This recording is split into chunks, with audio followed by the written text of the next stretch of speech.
Okay, so 2 days ago, we voted on the most powerful man in the nation.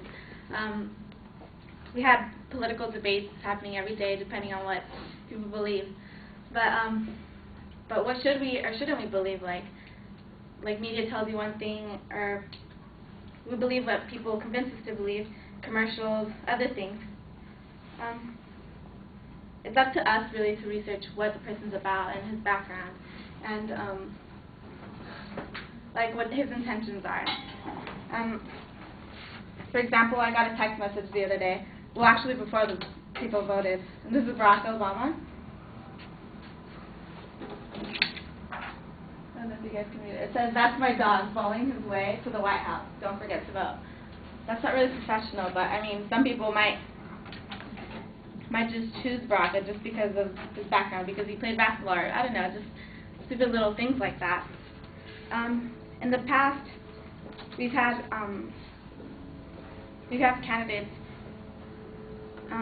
or we've voted for candidates who simply for their qualities, not for the quality of their intentions or profession. A great example is the story of Rocco the Vote. He was an unemployed middle-aged man who was voted into the District of Orange's the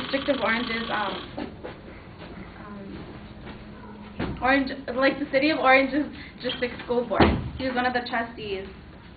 He was unemployed, as I said, and he lived with his parents, and he had no intentions to help the kids. With this, I will express the importance of becoming a well-informed electorate by showing Rocco's story. I'm going to show you how he fooled the voters to choose him, the authority he gained, and how he made a mockery of the power. One morning in 2004, he just rode his bike to the Civic Center, not having a car, and all he needed was a signature and a title of occupation to be placed on the ballot. Although he hasn't taught for more than 20 years, says the producer of KOCE, Brenda Brasky, he was still placed on the ballot as a teacher, an elementary school teacher, as his opponent, who was Phil Martinez, who actively campaigned, had 3 children in the school district, and was the PTA president, was placed as a park ranger. So his occupation was a park ranger, whereas Rocco's occupation was a school teacher, and he wasn't even a school teacher. And he ended up winning. Rocco did. Whoever he was, nobody really knew who he was, just because he was. Is that right? No. Only if I'm upside down. Just because his occupation said elementary school teacher, where Bill Martinez was actively the one who campaigned and was involved with the community. But people just went by what they thought was right. In defense, the registrar of the voters says his office was not a policy of agency, and it's completely up to the voters to research who the candidate's about.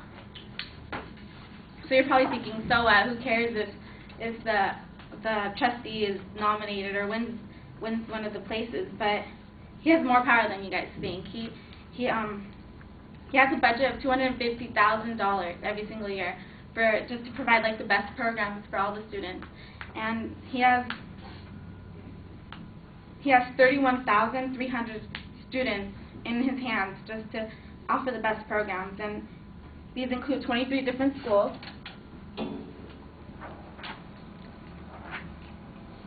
And these are the 23 different schools, like excluding these 2, because he was only on the board from 2004 to 2006. But these are all the schools he had power to control things on.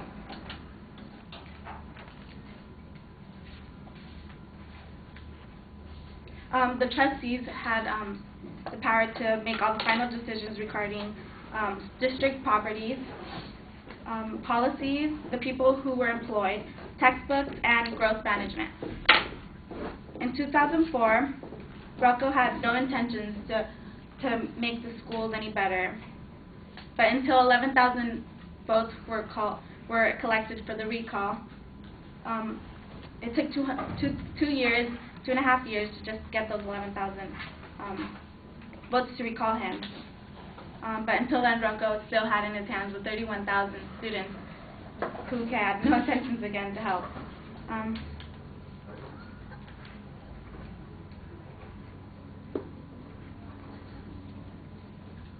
To show the magnitude of this situation, no one had ever seen 11,000 votes just to recall one of the trustees. One of the audience members at the district board meeting said, "We've become a mockery and the laughingstock of the community because Rocco incoherently blabbers about things unrelated to the school district." And this is what Rocco looks like. He'd always come with his little blue knit hat and with sunglasses, and you couldn't even really see what his face looked like. If you were to see him walking down the street, nobody would really recognize him as one of the trustees.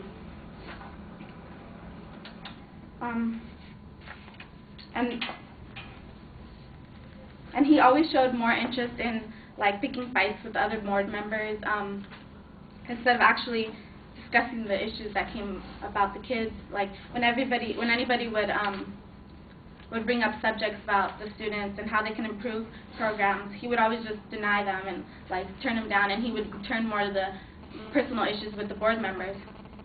In 2006, his occupation was ended by the district suing him for his unruly conduct, but in return, Rocco sued him for his violation of freedom of speech. But the court was dismissed, and Rocco was forced to pay $37,000 to the district when the district really paid $100,000 just for the legal fees. With Rocco's immature conduct, it's hard to believe that he became one of the trustees. Although he had no intention to help the children, he gained authority anyway. He fooled the voters, he made no efforts to help the children, and he made a mockery of the district. This is why I hope that everybody did the right research in voting for the right president this year.